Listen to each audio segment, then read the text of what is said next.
भक्त परिवार ने काफी दिन से नाता लगाया। राजू जायसवाल की मदद से मेरा आगमन हुआ। इस प्रकार से कि किसी घर परिवार में मेरा आगमन हुआ, किसी के द्वारा मेरा आगमन हुआ, सचमुच में तब से भगत परिवार दरबार से लगा रहा, आज लगा है। जगदम्बा की छत्र छाया है। सही में जब तक जिस पर छत्र छाया हो जाए, कृपा हो जाए, जब तक छत्र छाया रहेगा भक्त पर खुशहाल रहेगा। और जब भगत का छत्र छाया हट जाता है वही दुखी परेशान हो जाता है। ये थोड़ा सा कथा याद आ रहा। इस प्रकार से जब भस्मासुर को भस्म कर दिया गया, एक पश्चात उसका राख वहां पर पड़ा हुआ था, यानी राख वहां पर पड़ा हुआ था। गणेश जी कौतूहल छोटे से थे, कौतूहल बस गणेश जी उस राखी से खेलते खेलते उन्होंने एक मनई का आकार बना दिया, एक मनई का आकार बन गया और वो जीवित हो गया, उठ के बैठ गया। वो बालक उठ के बैठ गया और जीवित हो गया। एक तपस्या। अब गणेश जी से उसने कहा कि हमारा नामकरण कर दीजिए, आपने मुझे जन्म दिया, आप हमारे माता पिता हैं, आपने भले कौतूहल बस आपने मेरा मूर्ति बनाया, मेरा चित्र बनाया, इसलिए कि घर घर बनाते हैं उस तरीके से उन्होंने बना दिया, जीवित हो गया क्योंकि भगवान थे, गणेश जी थे। अब क्या था, अब वो पीछे पड़ गया कि मेरा नामकरण कर दिए, मेरा नाम रख दीजिए, आप ही मेरे माता पिता, आप ही मेरे जन्मदाता है। तब गणेश जी उसका नाम भंडासुर रख दिया, नाम भंडासुर रख दिया। भंडासुर ने कहा चलिए ठीक है, अब मुझे कोई कार्य दे दीजिए, जो भी धरती पर आ रहा था उसको कुछ कार्य होता, मुझको एक कार्य दे दीजिए। गणेश जी समझे क्या करे कहा बताए, इसको कौन सा काम दे। अब क्या था, गणेश जी बड़ा चिंतित हुए, हम क्या कौन से कार्य दें। तब जाकर उन्होंने कहा, गणेश जी ने कहा जाओ भगवान शंकर के भोलेनाथ की भक्ति में लग जाओ, जाओ भगवान भोलेनाथ की भक्ति में लग जाओ।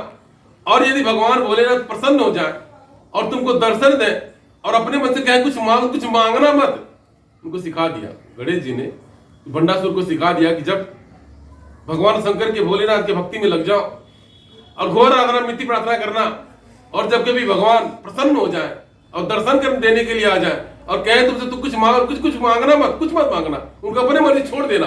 सही में गणेश जी अपना पीछा छुड़ाया। अब क्या था, गणेश जी अपने कार्य में चले गए और भंडासुर जाके घोर आराधना मिट्टी प्रार्थना, इतना आराधना मिट्टी प्रार्थना किया कि भगवान भोलेनाथ का आसन डगमगा गया। देखो कौन ऐसा मेरा भगत जो भक्ति में लगा है। भगवान भोलेनाथ ने देखा ये भंडासुर है, ये मेरी भक्ति क्यों कर रहा है। इतना त्याग तपस्या भक्ति उसने किया कि स्वयं अपने आसन को उतर करके स्वयं भगवान भोलेनाथ स्वयं उसको दर्शन देने के प्रकट हो गए। उनका आज मैं तेरी भक्ति में, तू कुछ मांग ले। भंडासुर से भगवान ने कहा तू मुझसे कुछ मांग ले, मैं तेरी भक्ति से प्रसन्न हूं, कुछ भी मांग ले मैं तुझे प्रदान कर दूंगा।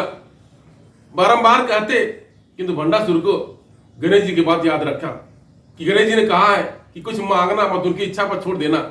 बारंबार भगवान कहते रहे, भगवान भोलेनाथ कहते रहे कुछ मांग ले, कुछ मांग ले, उसने कुछ नहीं मांगा।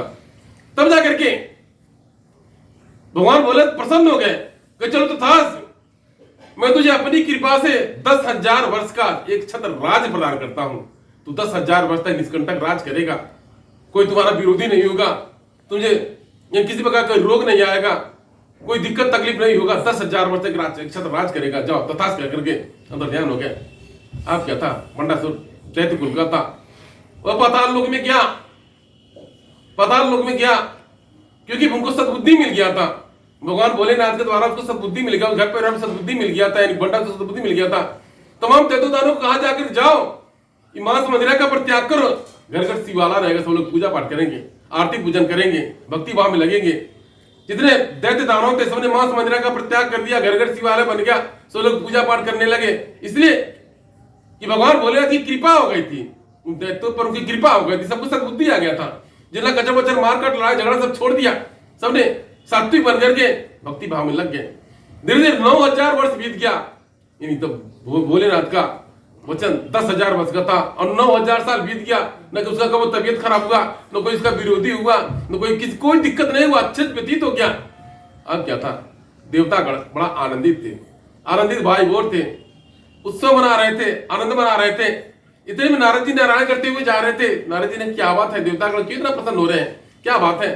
नारद जी आकाश मार्ग से देवताओं के बीच में प्रकट होने का तो था, इन देवतागण आप क्या कर रहे हैं।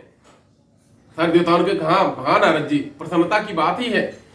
इसके पहले बारंबार देवासुर संग्राम होता था, दैत्य दानव और देवता आमने सामने आते थे, हमेशा युद्ध होता था, हम देवताओं को बार बार पछाड़ते थे, खदेड़ते थे और हम लोगों को भागना पड़ता था सिंहासन चढ़ करके। प्रसन्नता की बात ही है, भंडासुर राजा है और भंडासुर सद्बुद्धि है। अब सभी लोग भगत बन गए हैं, सब लोग भक्ति में लगे, जितने दैत्य दानव थे भक्ति में लग गए, मांस बलिदान का त्याग करके भगत बन गए हैं, भक्ति में लग गए हैं। इसलिए हम लोग आनंदित हैं, प्रसन्नचित हैं। कितने साल हो गया अभी तो कोई युद्ध नहीं हुआ, क्योंकि आपको जानकारी होगा हमेशा देवता दानव हमेशा युद्ध करते आए, इसको धर्म युद्ध कहा गया। इस प्रकार से और कहा प्रसन्नता की बात है, इतना दिन व्यतीत हो गया कोई युद्ध नहीं हुआ, लड़ाई झगड़ा नहीं हुआ, इसलिए प्रसन्न है। नारद जी ने कहा इतना प्रसन्न न होइए, देवता इतना प्रसन्न न होइए। जो उसको सद्बुद्धि है, यानी भंडासुर को जो सद्बुद्धि है, वो भगवान भोलेनाथ की कृपा है। भगवान भोलेनाथ का वचन है कि 10,000 वर्ष तक इच्छत्तु राज करेगा, निष्कंटक राज करेगा, कोई विरोधी नहीं होगा, कोई दुख तकलीफ नहीं आएगा, निष्कंटक राज करेगा। अब धीरे धीरे 10,000 वर्ष पूरा होने को है।